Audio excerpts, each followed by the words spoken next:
विश्रांतीनंतर बातमीपत्राच्या या भागात आपलं पुन्हा एकदा स्वागत.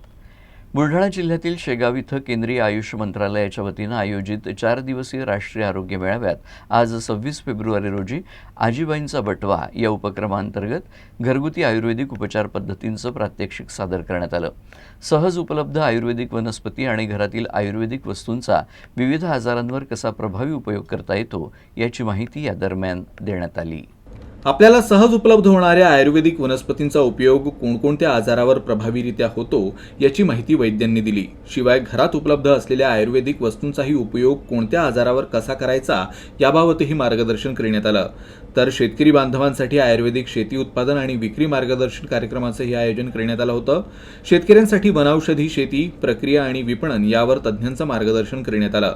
पारंपरिक पद्धतीनं शेती करणाऱ्या शेतकऱ्यांना आयुर्वेदिक शेतीची जोड मिळावी आणि शेतकऱ्यांचा आर्थिक फायदा व्हावा या दृष्टिकोनातून नॅशनल मेडिसिनल प्लांट बोर्ड नवी दिल्लीचे मुख्य कार्यकारी अधिकारी प्रोफेसर महेश कुमार दाधीच आणि डॉक्टर पंजाबराव देशमुख कृषी विद्यापीठ अंतर्गत नागार्जुन वनौषधी प्रकल्पाचे प्रभारी अधिकारी डॉक्टर नितीन पत्के यांनी उपस्थित राहून शेतकऱ्यांना माहिती दिली.